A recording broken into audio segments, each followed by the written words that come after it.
What's up, y'all? This is Coach Michelle, and I want to show you a few moves for a quick 10-minute recode. Right here, we're doing some alternating side-to-side drop-ins. We're really focusing on our foot placement. Number one, trying to maintain our toes forward, trying to make sure I stay on the blade of my foot, which is the outside part of my foot, the balls of my feet. This is just a side view. And we're continually pushing the glutes and the hips to the back space behind us. And so as I'm doing this, I'm trying to make sure that I'm keeping my sternum, my head, my knee, all going the same direction so the spine is moving. I'm not being stiff.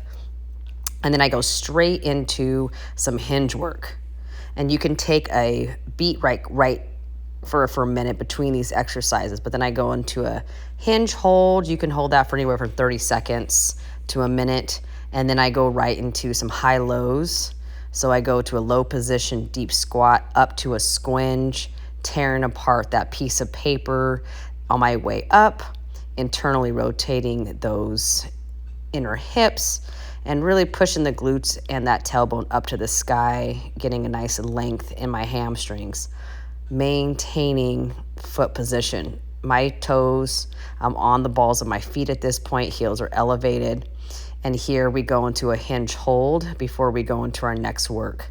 This is where I'm really tearing apart the floor to maintain my balance and my strength and all my stuff and all my balance is coming from my glutes and my hips. Then we go right into some hinge arm reaches. So we're going side to side, really tucking those opposite elbows into the same side hip. And we're making sure that we're staying over our columns, chest, knee, head, all in the same direction, all on the same side. So we're not staying in the middle. We're moving our spine, but as you see, the lower body doesn't move except for the ankles. The toes are maintaining straight position. Then we're going to go into some squat pulses. So right now my feet and toes are straight ahead. My knees are floating about 22 degrees to the right and to the left. I'm still pulling apart that piece of paper and I'm feeling the pressure in my glutes and my hips, wanting to really make sure that I'm pushing back first and then down.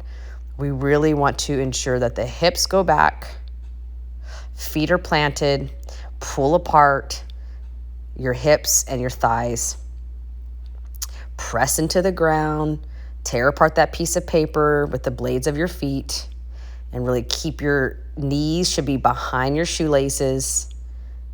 And we're really going to focus on pushing back first and then down. These are your squat pulses. All right.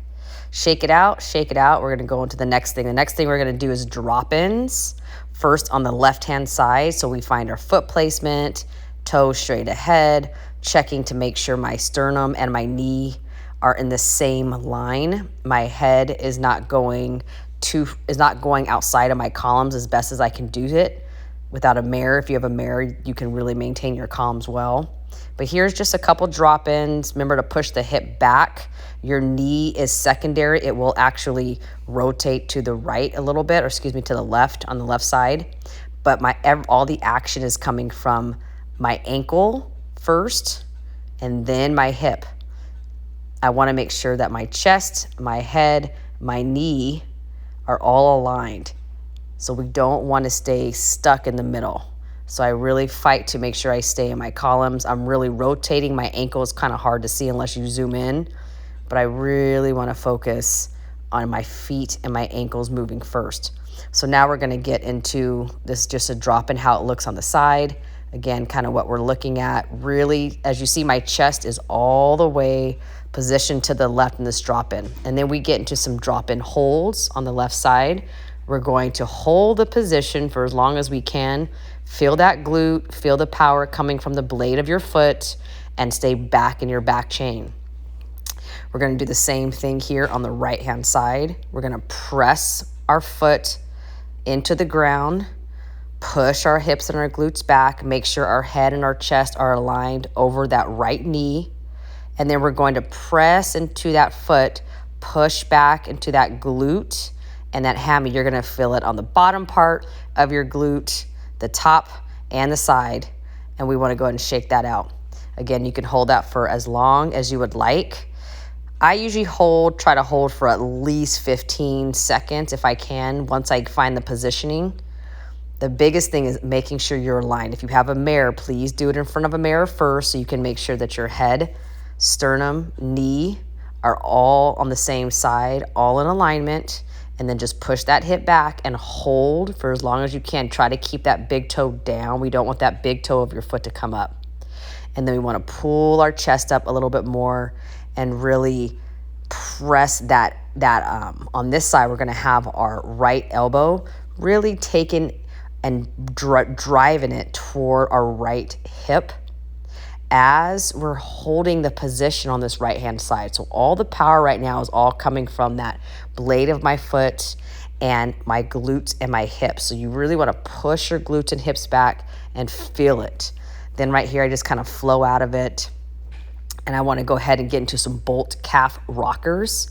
So we're in a deep squat position on our toes, and then we're going to take knees out to in, and we want to ensure that we are keeping our back straight, and we can do anywhere from 20 to 50 of these until we can't do any more. Great for your ankle strength. Sorry guys, I got cut off. Right now we're walking into what's called a master walking drill. So I'm really ensuring that I am doing the same thing in my stationary recode positions. I'm taking it into my traveling positions.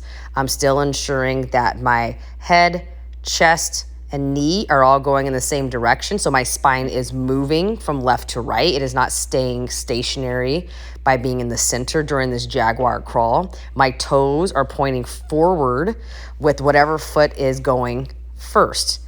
And then as I take it off, my other foot is cornering, or it's gonna kind of pivot. You're pivoting on that your pinky toe ball of your foot area as you turn and you move. Your hips are supposed to move in these crawls. You are not supposed to stay stationary or stiff. You want your spine to move. You're driving that shoulder back toward the right hip, and then you're taking it to the left hip. And so each time you're driving the shoulders and the elbows back to your right or left hip, you're moving your chest, you're moving your head, you are moving your knees, keeping the foot, the landing foot or the loading foot straight ahead as the opposite foot or the trailing foot or releasing foot is cornering. So this is something good to try and practice. Then we just go ahead and finish up our workout with some push-ups. I like to do diamond push-ups, keeping those hands together, keeping my head forward, try to keep my neck straight. And then I will come into some bear holds. And then during these bear holds, I'm really trying to press into my glutes and my hips to try and maintain my balance here. I like to kind of play around to see how well I am utilizing the hamstrings and the glutes to hold me up. My hand here is not holding me up at all. It's all the back side of my body. And then, so I just finished this just a front view. I like to get at least 10 to 20 push-ups in a day if I can. And I like to do the diamond push-ups. I like to work the triceps, and it works the shoulders, the front deltoids, and it's also working the back as well. Again, I do the bear holds, see how long I can hold it for, and then see if I can, again, like I said, I'm trying to get the head, chest, and knee all on the same side, so right side here, and see if I can hold it without falling. And then I slowly get up, and that's it.